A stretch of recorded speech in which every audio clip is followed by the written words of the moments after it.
Remember, one of the biggest lessons that I learned after my professional dance career was that I really understood what it meant to find balance in my life. My body was absolutely destroyed from dancing 6 days a week for years on end. And by the end of my career, ironically, by the end of it, I had actually learned what it meant to find balance. I learned how to have enough strength in my physique so that I wasn't injured.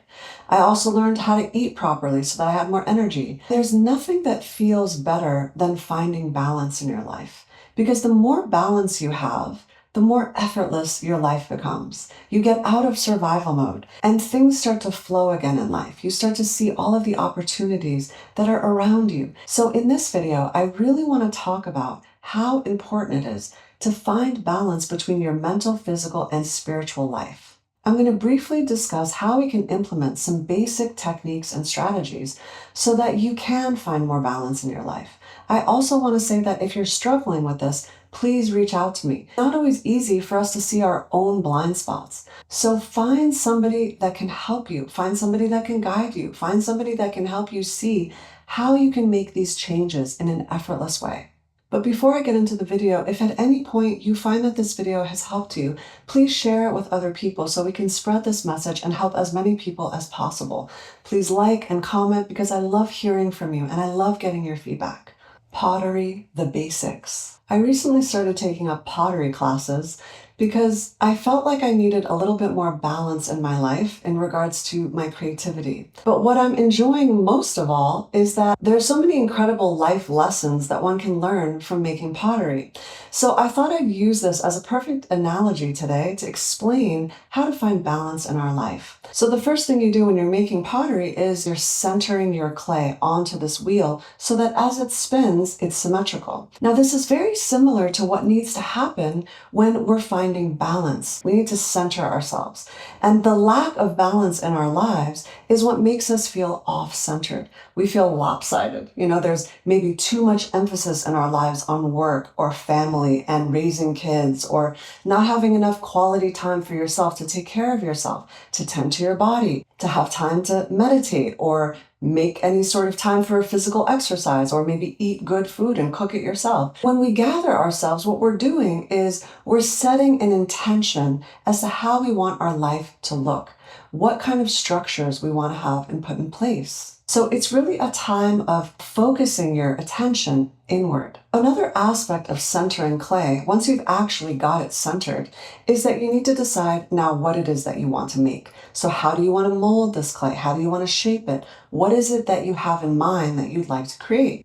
It's the same with your life. How would you like your day-to-day life to look and feel? How do you want to set up your day so that you're designing your time, you're managing your time, you're finding balance with all of these different areas and aspects of your life so that you can feel centered and grounded and not off-kilter. Now, the thing to keep in mind, much like making pottery, is that as you're doing this, as you're designing your life, so to speak, sometimes what happens is you make something and you're not happy with the result. It wasn't what you were wanting. It wasn't what you were going for. And this is where we can get into a state of allowing. We can get into a state of realizing that it's quite all right that we've made this thing, maybe we've made this piece of pottery, and it wasn't what we had intended. There is a process to creating the life that you want, and that process involves iterating. It involves going through many versions of something that isn't working until you find something that does work.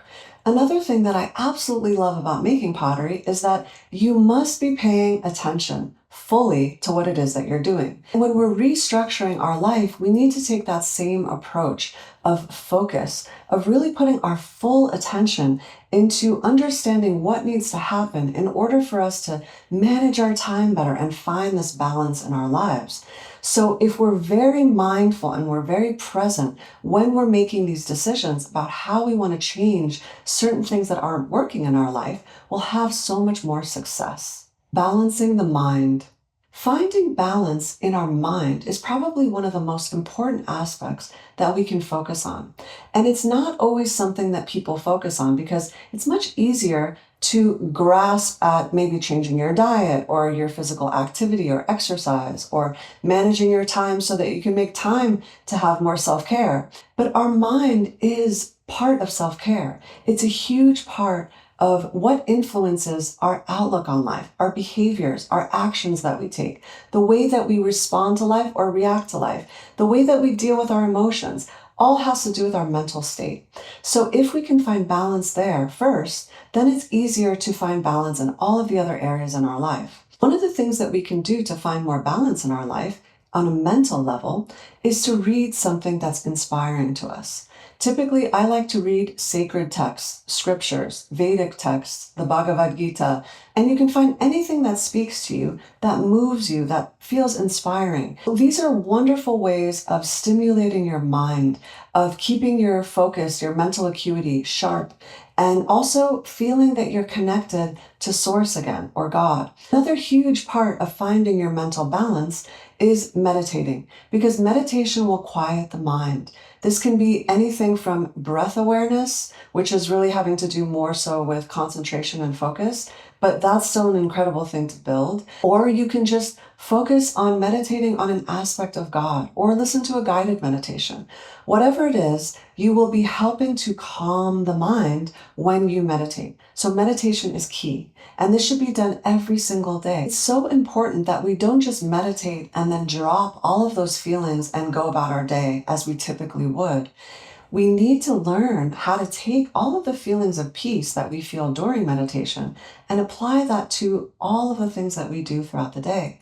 That's the point of meditation, is to be able to carry that practiced feeling of a calm, equanimous state with us so that we can apply it to everything that we do. The last thing that I'd like to talk about in regards to mental balance is practicing introspection.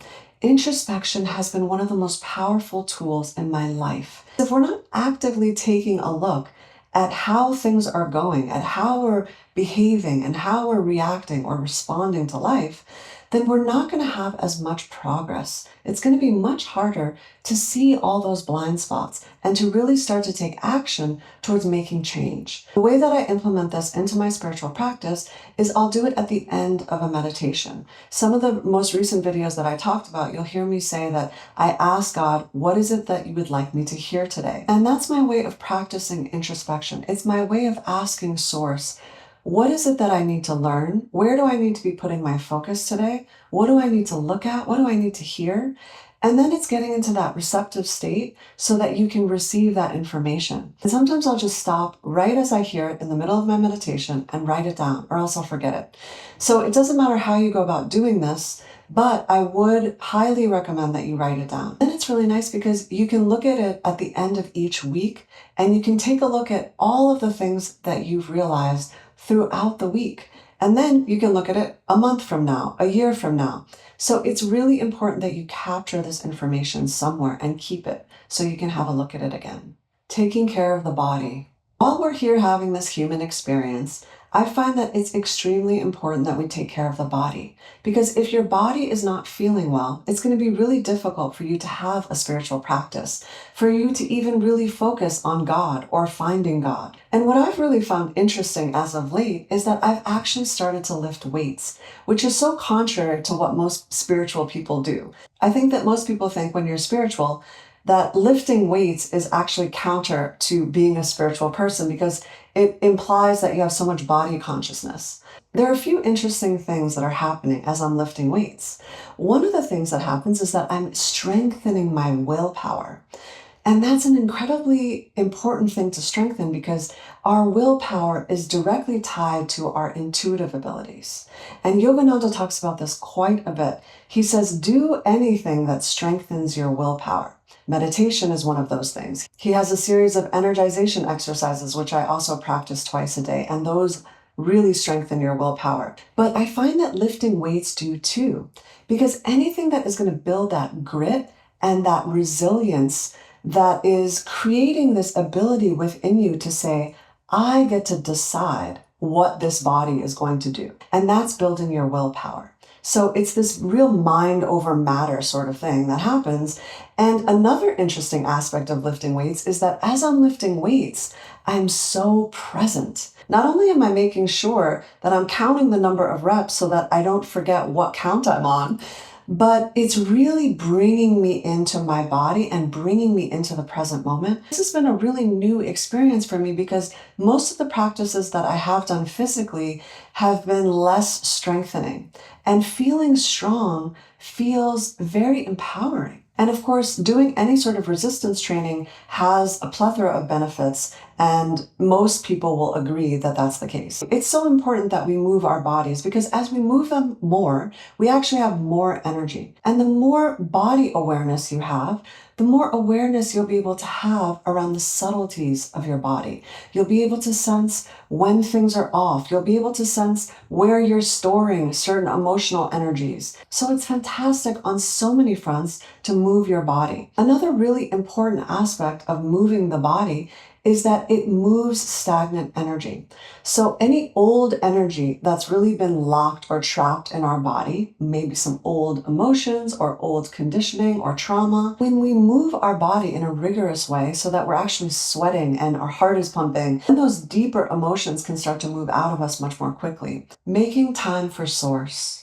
I know that I tied in the mental and spiritual piece of finding balance together, but they are super interconnected because as we calm our mind, then we remember the soul. We remember what we actually are. So when it comes to finding balance in your spiritual life, this is really about just having an awareness of God, of source, creator, whatever word resonates with you. It's about creating a priority to find God.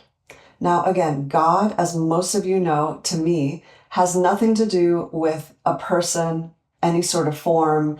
When I use the word God, I mean consciousness. I mean this all-pervasive, omnipotent presence that is everywhere, that is everything. Prioritizing that is of the utmost importance. Many spiritual masters, teachers think that that is the purpose of life, is for us to awaken to that understanding, to reconnect with spirit so that we can begin to understand what it is that we are. And I find that the key to doing this is to making it a constant part of my day-to-day life. And by that, I mean, I have to be constantly thinking about God. I have to think that everything that I'm doing is with that consciousness. Everyone that I'm speaking to is that consciousness. Everyone is divine. Everything has that divinity within it. And I have to remember that all day long. And that's really the practice. So like I said before, when we have a spiritual practice, it's not about compartmentalizing it and having it be at a certain time during the day. And even though that's important, that's only important so that we can go very deep into those states. Because it's difficult to get into such a still, quiet place with our mind when we're doing things, when we're in activity, especially if it's something that's new to us. You know, most people go their entire lives in a restless state of mind. And going through life with body consciousness, with feeling that they are a body and they are a mind and they are a person. They're not aware of this other formless aspect of themselves, this consciousness. So we have to make this a priority by bringing it into our awareness on a day-to-day level, on a moment-to-moment basis. Making time to play. I want to close this video by talking about how important it is to make time to have playfulness in your life. Because so many people go through their lives in survival mode. And when you're in survival mode, you're obviously only thinking about surviving. You're thinking about paying the bills. You're thinking about how you're going to feed your children or yourself. You're in a constant state of stress and worry and anxiety. What balance does when we're in survival mode is that it allows us to feel centered again. It allows us to alleviate some of those stresses and worries. So by all means, we need to get out of survival mode and we need to figure out how to do that.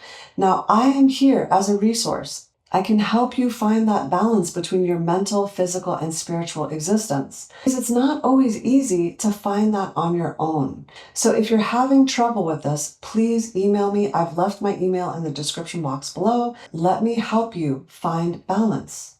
This notion of adding play to your life can be thought of as putting sprinkles on your ice cream. And I find that one of the best ways of adding playfulness to your life is to just take it less seriously. You can find the humor in things. Mindset is so key. If we can look at something from a different angle, in a different way, with a different perspective, then we can lighten up about it and we can find the humor in it. Another way of adding playfulness to your life is to be creative. When you add creativity back into the mix, even if it's something like writing a poem, or maybe you can doodle or draw a little painting. It doesn't have to be a big project, but if you do something, you find some little outlet. Like for me, it's been the pottery, and that's really helped me find even more balance in my life. It's such a wonderful feeling because now you have this little outlet, this little way of expressing all of that energy inside of you that was there wanting to get expressed. If you feel like you don't have time for any of that, you absolutely have 10 minutes in the day to find something that is going to give you a sense of self-care. Even if that's running a bath for 10 minutes, find a way to do that. Find a way to steal 10 minutes of your day to read something that inspires you. Find 10 minutes in a day to write something that inspires you. And again, you don't have to do all of these things. I'm talking about taking 10 minutes for yourself as a starting point. Take 10 minutes to meditate, to quiet your mind. Whatever it is, find it and do it and implement it so that you start to feel balanced again, so that you center yourself, so you gather yourself. And remember, nothing is going to make you feel more centered than remembering the divinity that is within you, the divinity that is in everything, that is all around you, that is in everyone. That is the source of feeling centered. And that is the most important thing that we need to carry with us throughout the day. So I hope this video was helpful. I hope you can start to implement some of these things. And again, reach out to me if you want help finding balance in your life. I love you all so much. Until next time, remember to let go. Let go of trying to be anything other than the truth of what you are.